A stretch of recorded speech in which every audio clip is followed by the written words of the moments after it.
Na mtazamaji, kama tulivyokuahidi ni kwamba leo hii tutakuwa pia tunakuonyesha ni jinsi gani ambavyo unaweza kutayarisha baadhi ya vyakula, yani mlo bora msimu huu wa sikukuu. Na ndio maana basi hivi sasa tuko na mpishi, yani chef, ambaye amekuja hapa na vitu vyake vyote hivi ili kuweza kutusaidia. Manake kama nilivyosema upande ule wa pili, kuna mtu ameniuliza, Mwana Hamisi, nitawezaje kutayarisha chakula kwa budget ambayo sio ya juu msimu huu wa Krismasi ili niweze kufurahia mimi pamoja na jamaa zangu? Chef, swali ndo hilo. Je, wakati wa sherehe mtu bado anaweza kutumia budget ndogo na akaenjoy yeye pamoja na familia yake? Nashukuru. Unaweza kuwa na budget ndogo na upate kukula chakula iliyo na inaitwa nini? Vitamins.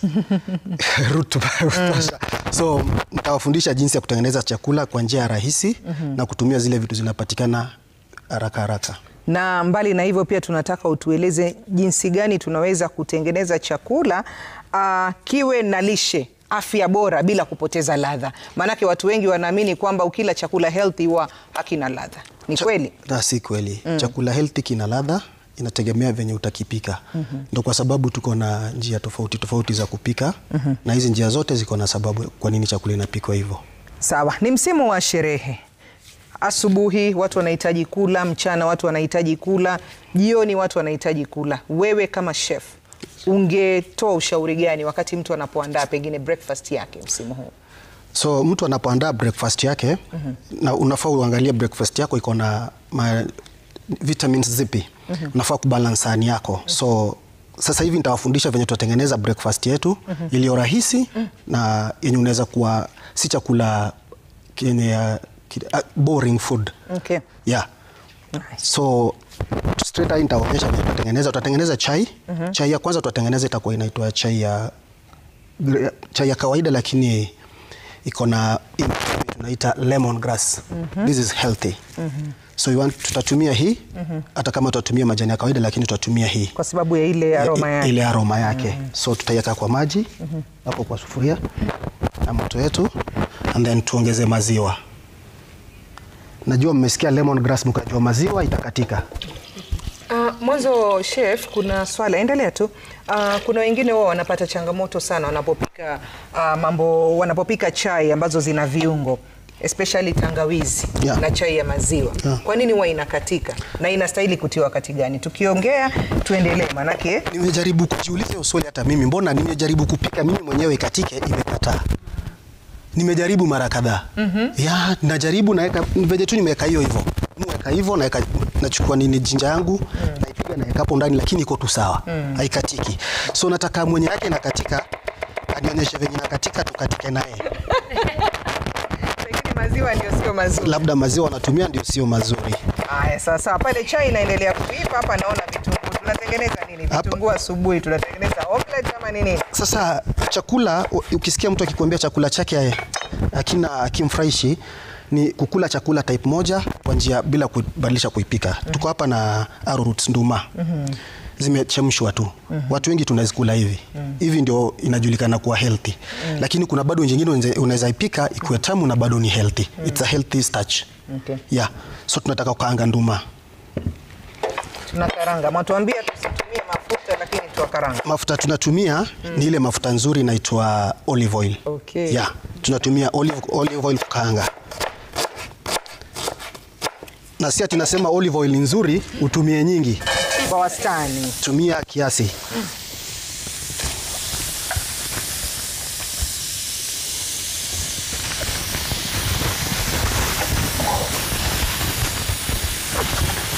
Sawa sawa. Nadhani tukiendelea kukaranga vitunguu vyetu, pengine ungetueleza hii nduma ambayo tunaipika hivi sasa, tutatia viungo gani? Ni vitunguu na nini na nini na nini? Kwa hivyo tutatia vitunguu.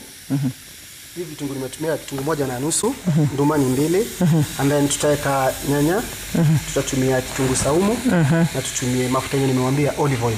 Okay. Yeah. So nisiseme olive oil nzuri utumie nyingi. Nyingi, okay, kwa wastani. Kwa wastani kidogo tu. Upande huu mwingine chai yetu inaendelea kuiva. Chai inaendelea kuiva upande mwingine. huku tunaendelea kupika nduma yetu. Kwa hivyo hapa ulikuwa umetia maji, alafu lemongrass, maziwa. Maziwa hivyo. Majani utatia wakati gani? Majani nitatia saa zile itakuwa imeanza kuchemka, then tunatia majani. And then ukitumia olive oil kupika, olive oil hizi tofauti ya olive oil na hizi mafuta zingine, mafuta za kawaida zinakuwa compressed na heat. Olive oil is not compressed na heat. So ukitumia kwa kupika usiweke kwa iweke kwa mafuta kwanza ichemke. Kama vile mafuta pate moto. So ufai kutumia hiyo. Utakuwa na na pia itatoa moshi sana, si eh? So unafaa kuweka vitunguu ndio uweke sasa mafuta. Okay. Yeah.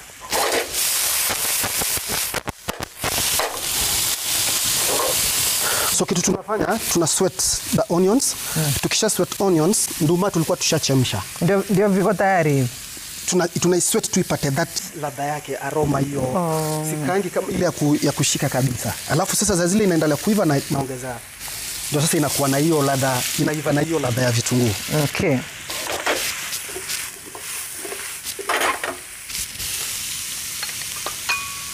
Kisha nitakuja kuongeza kitunguu saumu sasa. Kwa juu. Kwa juu. Tofauti gani ya kukaanga kitunguu maji alafu utie kitunguu saumu? Kitunguu saumu inategemea ni mlo ipi unapika. Kila mlo iko na njia yake ya kupika. Ningekuwa napika kitu kama pilau, ningekuwa nimeweka kitunguu imeiva imetan color, nikaweka kitunguu. Nategemea ni nini unapika. Sasa hii ni kitu napika na sweat. Okay. Yeah. So nafaa kupika na vitunguu zangu, nataka nisikie hiyo nini ya kitunguu. Nataka hata mtoto akikula anasikia kula chakula iko na ladha, ile ladha ya kumfanya akule. Na pia si ya kumfanya akule sana kwa kiwango. Sawa sawa, umezungumzia swala la kula sana. Pengine nije kwako Joyce. Mtu anaweza kucontrol vipi portions wakati wa sikukuu? Manake watu wanakula sana. Utakula vipi ili ama utakula vyakula gani ambavyo vitakufanya ujisikie umeshiba haraka ili usiweze kula vyakula vingi kwa wakati mmoja? Hiyo swali njema sana. Kwa sababu tunasemanga fiber ndio inajaza tumbo. Fiber ndio inajaza tumbo. So ukipata unakula nduma ikiwa kwa peke yake, itabidi umekula nduma mingi ndio usikie tumbo yako. Unataka hiyo nduma lazima ikuwe na vegetable. Ndio vegetable inakuja na fiber yake. Zinafanya hiyo nduma usikule mingi. So unapata tutaona vile chef atatupea hiyo vegetable aspect ya hii breakfast because lazima ikuwe balanced diet. Maana sasa tumeingia kwa starch, tutaingia kwa protein, tutaingia kwa so protein si lazima ikuwe nyama kila wakati. Asubuhi kunaweza kuwa na baked beans, kunaweza kuwa na mayai. Mayai unaweza pika aina fulani, bora ni protein. Ukiwa na mayai kuna ile kachumbari unaweza weka. Si lazima mboga asubuhi. Kachumbari hiyo nyanya inaleta hiyo fiber. So basically ukikula alafu unaleta fruit pia inakuja na fiber yake. So fiber ndio kitu inashibisha.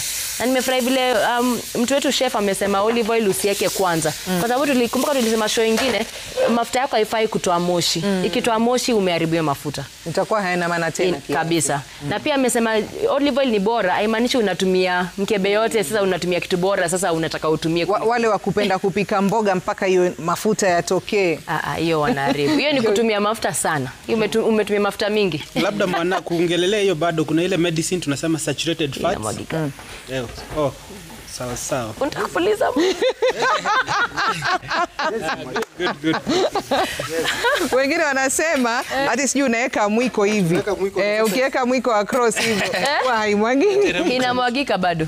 Inamwagika. Ukichemsha na moto ya juu, sasa zile utapunguza moto ikipanda juu hizi mwagika. Sasa ilikuwa hatujapunguza chef hapa. Sasa ndio nilikuwa napunguza. Chai yetu tumetumia lemongrass na unaona chai maziwa haijakata. Ishakuwa vizuri. Maziwa iko sawa.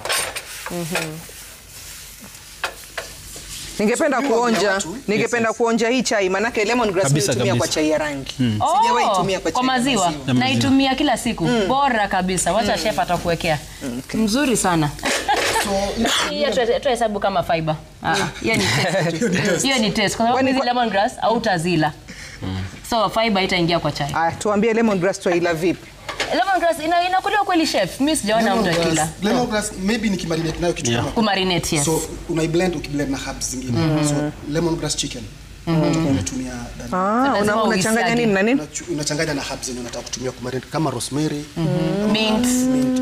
Sasa wajua kuna wakati mwingine nadhani ni mwaka jana tulipokuwa tunafanya chef alinifundisha kutengeneza salad fulani na ile balsamic vinegar. Yeah, balsamic. Wow! Yani ni tamu.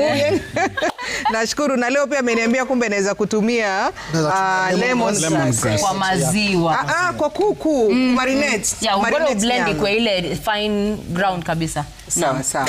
Haya, daktari, tulipokuwa kule tulikuwa tunazungumzia swala la first aid wakati wa sikukuu. Na pengine tukija hapa jikoni, first aid tunafaa tuizingatie vipi? Katika jikoni ukiwa unaandaa vyakula vyako, unatumia kisu, kuna moto hapo. Kila mtu siku hizi tunasema kila mtu lazima akuwe basic first aider, kwa sababu inaweza kuwa hapo gesi imelipuka. Unafaa kila mtu kwa boma yako kuna kale ka first aid box, ka fire extinguisher kadogo. Kuna ile ina extinguish different fires, unaweza kuwa nayo jikoni ili moto ikilipuka, hii chai ikishika moto juu kwa sababu gasi imelipuka, unaweza zima moto. Kitu kingine inafanyika ni kuchomeka burns. Sufuria inaweza kuchoma, moto inaweza kuchoma, so lazima ujue namna ya kupoesha ile kuchomeka kwa jikoni. Kitu kingine ni kukatwa. Tupatie mfano, pengine mtu ameshika sufuria kama mimi hapa, ninakuja nakuta chai nataka kumwagika, Alafu utasikia ban mara moja. Wengine wanasema paka dawa mswaki. Hataki kusema ni brand gani. Wengine wanakuambia eka katika barafu. Hizo zote Mwanamisi ni kujaribu kupoesha, kuleta ile barrier. Lakini kitu muhimu ni kujua hii kuchomeka ilikuwa grade gani, kiwango kipi. Jaribu na mimi kufanya kama. Jaribu hiyo kidogo. Bora usichomeke kwa sababu tuko na first aid kit. Tuko na first aid kit huko. Shida hata si first aid ni kumwaga. So kama ni burns Mwanamisi, kitu muhimu ni kujua kiwango kipi ya kuchomeka mtu amechomeka. Kuna kiwango si lazima ujimalizie nyumbani, unakimbia hospitali, wanaweza kufanya dressing. But kama ni ile kidogo tu ya kuchomeka sufuria, kama imekuchoma najua kidogo, hiyo achana nayo tu, utulie, by jioni itakuwa uchungu inapoa. Chef, nadhani hapa imefika wakati wa kutia majani. Naam. Unataka kula sasa? Kutia majani kwenye chai. Kwenye chai. Majani, wakati kutia majani imefika. Mwelekezi wangu ama producer wangu Kigamba niuliza, ni wewe wapika ama chef? Unajua once a cook always a cook. Tumezoea kupika. Sasa tukienda popote lazima tutietie mkono. Ama chef, nataka nikae kando nisikusaidia. Napenda ukinisaidia ndio sasa tunapika vizuri. Sasa nataka ni plate chakula ndio sasa tujue tunakula chakula iko vipi. So nitachukua sahani yangu. Na kitabu. So breakfast yangu nimeandaa chai, nikaandaa viazi, arrowroot, niko na boiled eggs na njugu. Naam. Hiyo ukila definitely unashiba vizuri. So hii ni breakfast. So starch nitapatiana kulingana na grams. Nimepima, usiniulize chef wapi weighing scale. Nimezoea. Kama ya sasa hizi breakfast nitapatiana 100 grams. Starch mara kadhaa tunapatiana 100 grams. Then nitapatiana njugu also 100 grams. Alafu nikuja nipatiane mayai 2 boiled.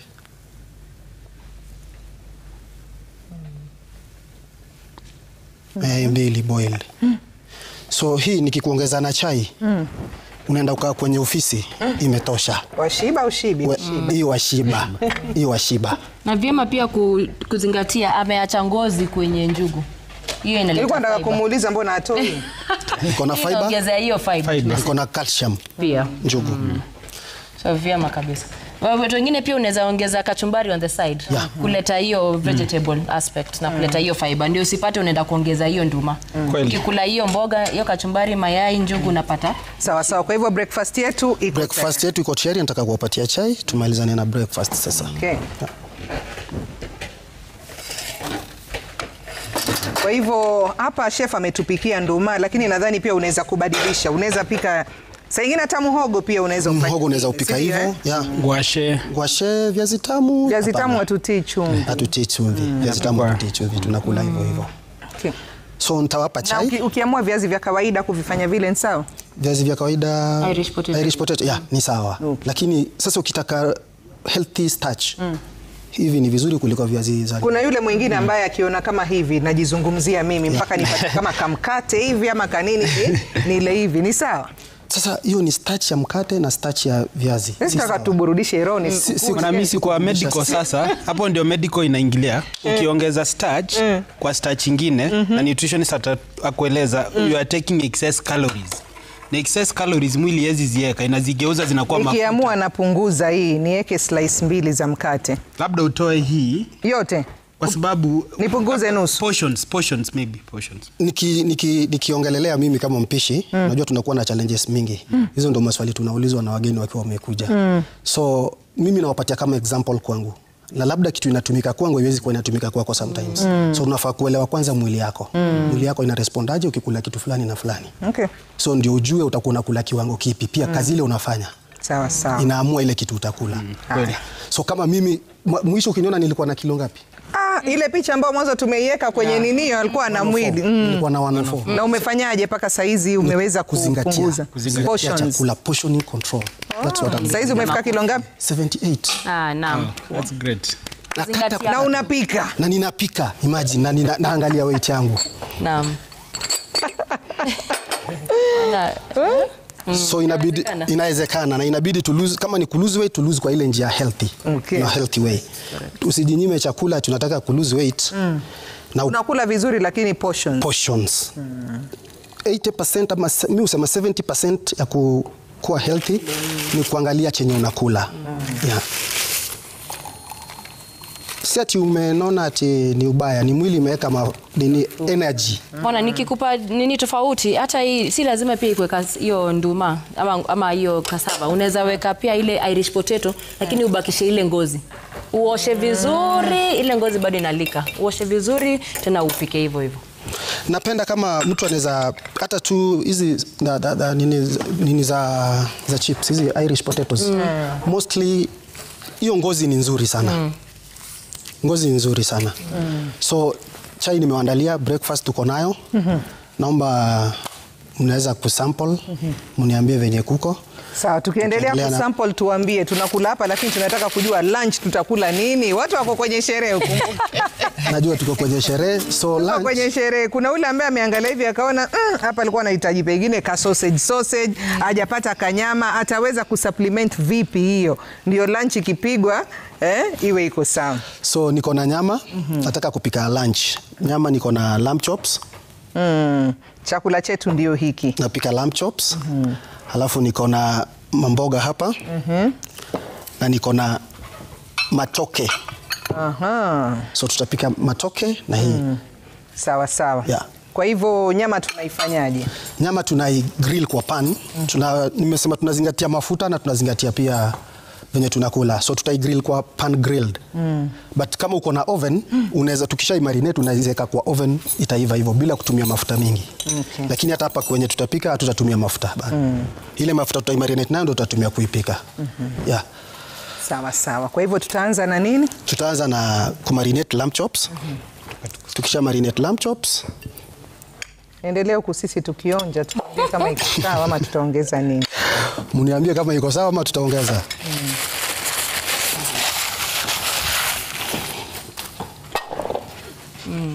Labda mwanani nikisema hizi njugu, unaweza chukua pia pumpkin seeds mwanaume, umwagilie hapa juu. Sababu pumpkin seeds zinaongeza ile testosterone ya mwanaume. Ili hata akiwa nyumbani anapata nguvu ya kumfurahisha mama pia. Pumpkin seeds ukijaza hapa waache hii mwezi wasitumie hizo hata wengine wanatumia ile dawa yenye inaitwa blue pill. Haisaidii. Weka tu pumpkin seeds hapa juu na kusaidia unakuwa na ile testosterone vizuri. Kwa sababu mwanaume 90% of our testosterone inapotea in one ejaculation. Na wao wanafunza wanaume reproductive health. So kama one ejaculation unapoteza 90% of your testosterone, lazima ukule hizi vitu na pumpkins ndio uweze kuongeza ingine. Kwa hivyo inasaidia sana diet ya breakfast ikuwe mzuri. Na hii breakfast ikuwe mzito kama hii ndio upate nguvu ya kufanya kazi mchana. Daktari, chef, nimetia hii chai nikakumbuka kwamba sisi wengine maziwa kidogo mpaka tunywe ile lactose free. Kuna wengine lazima kunywe lactose. Hii ni whole. So hii si lactose free. But tuko kule mashinani hatupati lactose free, pengine tunaweza fanyaje? Maana yake nishakwenda mahali nikapata tabu sana. Yale ya ng'ombe kuna vile ambavyo tunaweza kuyafanya yakawa sawa. Ama ile ndio iko na lactose yenyewe. Mimi naona kama iko sawa, sielewi. Sielewi hapo kwa kutoifanya ikuwe lactose. Pengine tumuli. Labda Joyce atuambie. Ukizungumzia mambo ya lactose. Ile nyumbani hauwezi fanya mwenyewe kutoa lactose. No. because lazima iende kwenye factory itolewe, because maziwa zote ziko na lactose. Lactose ni ile protein inapatikana kwa maziwa, kwa dairy.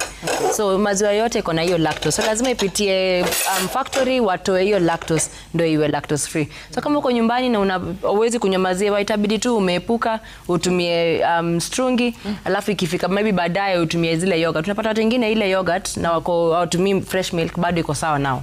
So ikifika baadaye time ya snack, then utumie yogurt ama mala. Sawa sawa. So chef, Yes. tumeshakula breakfast, tumemaliza. Hapa katikati ni sherehe bwana. Huwezi ukaambia watu wakae wangoje lunch. Tutakuwa tuna snack nini? Snack ninataka nitengeneze salad. Hii chakula ikiiva, tukule salad. Inaitwa panari salad. Nataka kutumia tu mboga za kawaida. Zile mboga nimetafuta zenye zinaweza patikana kwa njia rahisi. Okay. Yeah, so nitatumia mboga ziko hapa, ni pilipili hoho, niko na cucumber. Yeah, and then so hapa nataka ni marinate nyama na niweke hapa kwenye pan ikiendelea kuiva tukiwatengeneza hiyo salad pia. Kazi ya jikoni ni fani, tunafundishwa ku multitask, simultaneous, you solve so many questions at a time. Sawa sawa. Na kutokana na muda, manake sasa hivi najua MJ ataniambia mwana umebakia na dakika 10. Na najua na yule mtazamaji wangu atakuwa hajapata kujua lunch anapika nini, ama amekula lunch hajapata kujua sapa atakula nini. Sawa, niko naye sasa hivi akule lunch yake. So lamb chops mara kadhaa inaenda mzuri na mint, fresh mint. So nikiweka kwenye pan, Mint hii moja ambayo tunatengeneza Fresh. na pineapple. hii hapa. Mint pineapple na Okay. Hiyo ndio nzuri sana na nini na Wakati umetia kitunguu saumu, tangawizi, alafu weke. sasa nataka kuweka hapa, alafu nichukue hizo matawi nirushe hapo juu. Hivi nayo. Sijaweka mafuta kwenye pan. Ile mafuta nimemarinate nayo tu. Sawa, uko pale nyumbani. Nyama umeshapata hiyo. Jinsi ya kutengeza pani yetu hapa. Pan haitaungua, inataka ikuwe moto ndio ipike haraka. Yeah. Haina mafuta. ya pan, eh? Yes? Hiyo ni moshi ya pan, Hiyo ni si ya moshi ya- mafuta. si ya Lazima mafuta. tuambie Hiyo- watazamaji. hiyo ni ya pan. Dani, labda unataka mafuta ikiwa inatoa moshi hivi ndio vile. Hapana, haina mafuta, hiyo ni Haina pan. mafuta. Hapa tumesema tunatengeneza Hapa tunaweka mboga. Yeah.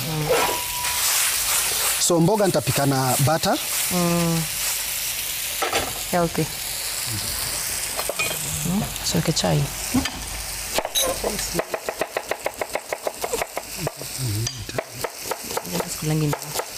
Hizi nini zimebaki bado crunch. Hazijaiva sana.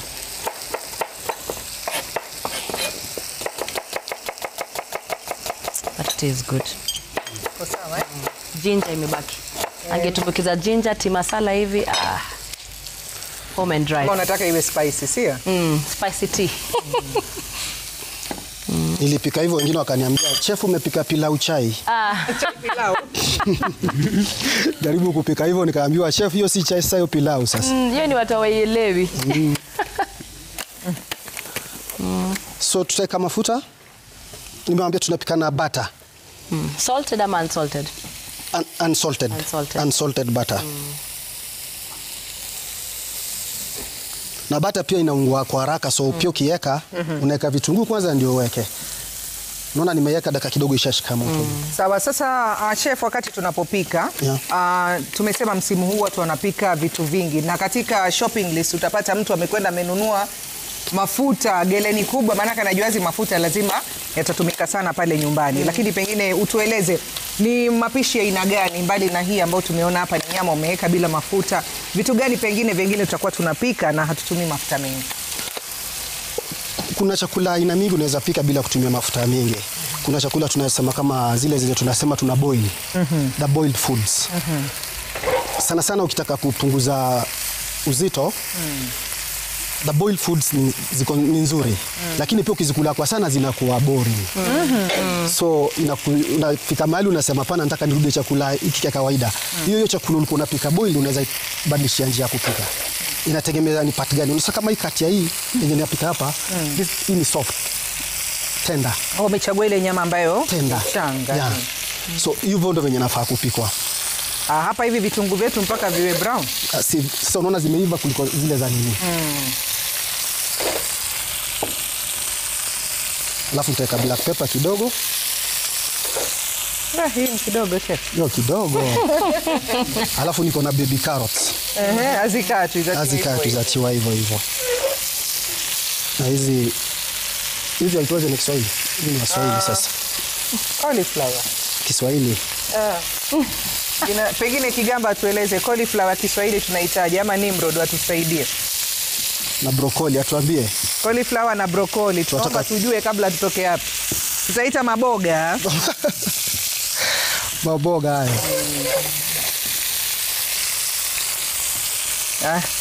Mimi naogopa kufa. Unaogopa kuinua hivyo?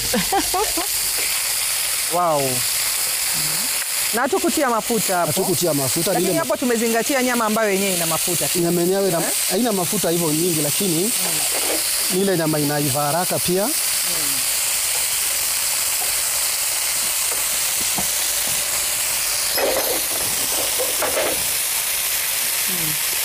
Hodari. Kila mtu ana kazi yake. Kila mtu ana kazi yake. Kabisa. Kila mtu ana kazi yake. So hizo zikiendelea kuiva hivyo, tutaendelea na salad, ndio tu plate chakula mara moja. Kwa hivyo hii nyama tumesema tunaila na hizi peke yake. Hivi na hivi na viazi, alafu tuko na salad. Na nini na matoke. Okay. Alafu tuko na salad. Salad yetu nimehitaji na panari salad. Panari salad. Yeah, natumia cucumber. Mwana maybe niongezee. Hapa kama ile siku kama una cauliflower, una broccoli, nini unachukua minji?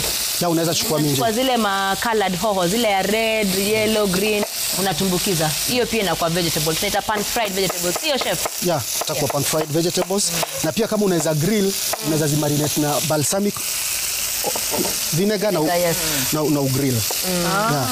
Zingine hata nyumbani unapata una vitunguu ya red. Ile kwa shamba kuna ile spring onion. Hiyo pia chef inatumika? Hiyo pia inatumika. Mwana kinga usizime. Nika sawa bwana. Mwana sijui unafahamu hii broccoli iko na kitu ndani yake inaitwa myosinase ambayo inasaidia mtu kuzuia kansa. Inaitwa? Myosinase ikiingia kwa mwili wako inakufanya unaunda kemikali inaitwa sulforaphane. So utumizi wa broccoli peke yake inafanya mtu asiwe na kansa ama inapunguza risk. Uwezekano. So ni vizuri kujua hii chakula wanavyovitumia ni ya kuzuia pia yale magonjwa ambayo tumeyataja msimu wa Christmas. Vizuri pia iko na ile tunaita vitamin K. Kuna wale wanachanga kwani vitamin ziko wapi hapa? Kumbuka hatujachemsha. Tulipa boil ile kuweka tu kwa maji na boil kidogo kisha umetoa. Sio chef? Yeah. Yes. So inaitwa blanching. Naam. Yeah, na ukiongeza mafuta, hiyo vitamin K inataka mafuta ndio itumike kwa damu. So lazima utupike na mafuta. Ile boil peke yake haitoshi.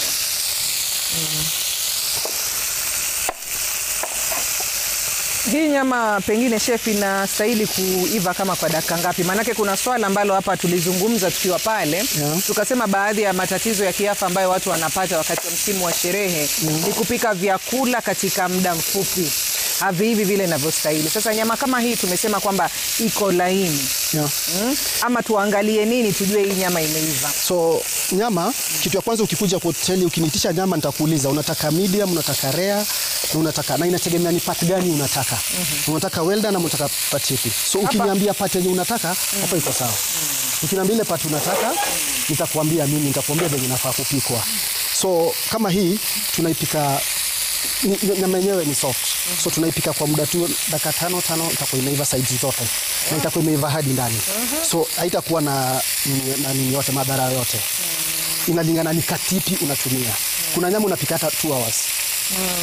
Sasa tutajuaje sisi tu ama ukienda ukinunua unajua, but hata sasa hizi kila kitu kwa mtandao. Ukigoogle itakwambia kila kitu. Jamani chef, wanaambia mambo kwa Google tu kwa nyumba. Very realistic so wakati mwingine. Nataka nakusaidia sasa kwa ile njia ama tafuta chef. Mimi nataka kula. Hii nyama nipike vipi? Sasa nikusaidie nikupatie maoni yako vile unafaa kupika nyama. Na ndio pia upate ikiwa na nini zake Na pia pengine kama unataka kujua mengi kuhusiana na mapishi, huyu chef pia yuko kwenye mtandao huyu. Kwenye TikTok. Unajulikana vipi kwenye TikTok? Kwenye TikTok najulikana kama Nyakwarjabenga. Nyakwarjabenga. Nyakwarjabenga, mjukuu wa Nyabenga. Anafundisha pale kupika vyakula vingi. Kwa hivyo kama utakuwa una maswali mengine mengi unataka kuuliza hapa, pengine hakuna muda, mfate kule. Mwambie nilikuona katika jukwaa la afya, nilikuwa na swali fulani, nataka unisaidie, atakusaidia. So saladi yetu iko tayari. Nitaongeza hizi zinaitwa black olives.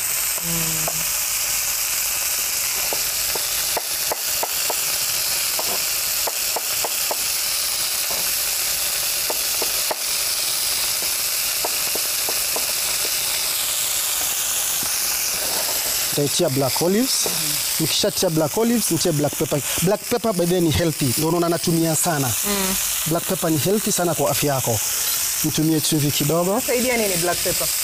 Inasaidia mshipa pia kufunguka. Mshipa kufunguka. Na sana inatufaa kutumika na turmeric. Zinafanya kazi pamoja. So wakati unatia black pepper, tia turmeric, zinafanya kazi pamoja. Alafu ile mafuta nitatumia bado olive oil. Kumbuka tukianza alisema olive oil haijapikwa na itatengenezwa na joto. Kumaanisha imekuwa cold pressed. Haiko refined. So pia tunaangazia wale wenye wanatazama. Ukienda kutafuta mafuta, tafuta ile iko cold pressed, si ile refined oil. Ndio kwa maana tunakuambia kama mwezi nini mafuta ya cold press, kula chakula boil. Pia ni iko sawa. But kama unaweza manage kupata hiyo, sasa hii iko tayari. Haya, sasa turudi hapa. Katika lile swali la ule mtazamaji wangu, ameniambia ako na low budget. Yes. Pengine hana pesa hata kununua nyama, hayuko nyumbani mahali ambapo wanafuga, anasema pesa ya nyama pia hana. Anaweza kufanya nini, ama anaweza kununua nyama kiwango gani? Tumsaidie, manake uchumi anafikiria saa hizi lile nipige sherehe ikifika Januari tena shida zote zimenijia mimi. Sasa mimi waambia watu ile chakula iko karibu na wewe. Bora tu upishi ndo ina determine chenye unakula. Chakula yote hata kama ni omena, it's healthy. Hata kama ni nini dengu, baadhi hizo vyakula viko sawa. Na zote zina provide hizo nini zenye mwili inataka, the nutrients zenye mwili inataka. So kitu muhimu ni ile kitu uko nayo kwanza kidamini, kisha ukipike. Hapa tuko tayari. Hapa tuko tayari. Okay. Yeah. So next nataka nipike salad iko tayari. Matoke. Nataka nipike matoke. Nikishapika matoke niwaandalie sasa. So hata kama nina mboga bado nimekupa salad. Iko sawa. Inafaa tu nini hivyo ndio nini. Inafaa tu kuka pole hivyo ndio zidi kuipika. So sani moja nitakupa salad. Tunamaliza breakfast. Tuko kuna chef juu ya hiyo. Kwa now the options here. Inaweza kuwa ndio hiki.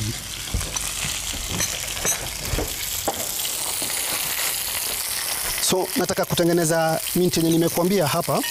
Nataka kuitia hapa.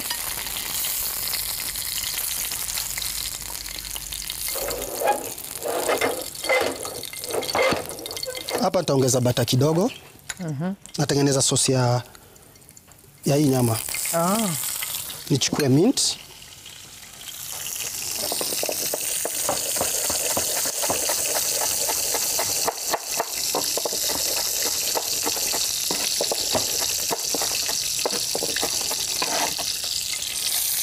Nitie.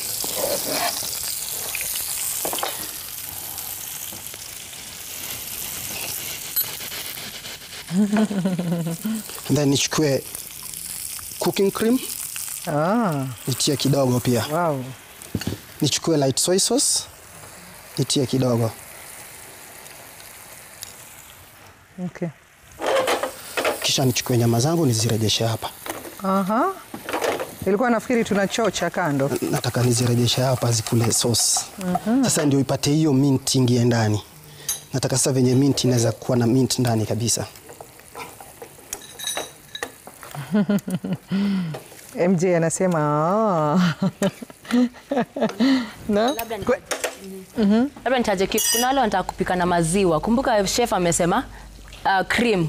Na sana unapata na kwa vegetable cream, si ile ya maziwa. Juu ukitumia maziwa kwa kupika nyama, hiyo calcium inakuja inakaba ile iron. So hiyo iron hauta absorb. So hiyo utakuna kula hii nyama lakini iron haingii kwa sababu hiyo maziwa umetumia kupika. Umekula tu kajaza tumbo. Correct. Hujatengeneza. Exactly. So lazima ikuwe vegetable cream. Exactly. Hapo kwenye amesema ni muhimu sana vegetable cream. Yaani ukiangalia hichi chakula kinaleta a hotel feeling. Kumbe ni kitu ambacho pia tunaweza kutengeneza nyumbani. Ni kitu tunaweza kutengeneza nyumbani kwa urahisi. So next nitapika matoke.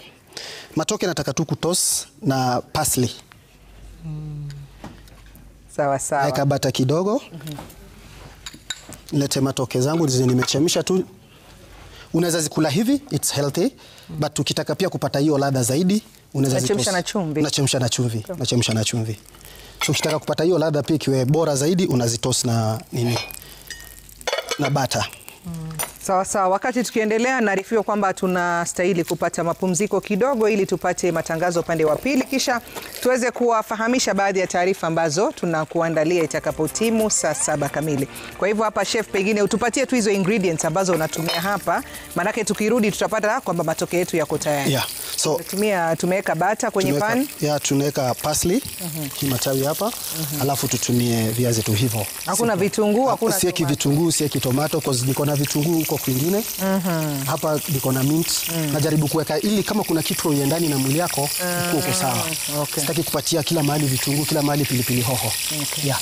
Haya, sawa sawa. Tukirudi tutakuja tupate kujua matoke yetu yanakaa vipi, alafu tuandae, kisha tueleze na mengine mengi tu ambayo tunaweza kufanya msimu huu wa sikukuu kuhakikisha kwamba tuna enjoy lakini tunakula vyakula ambavyo vinaambatana na afya bora.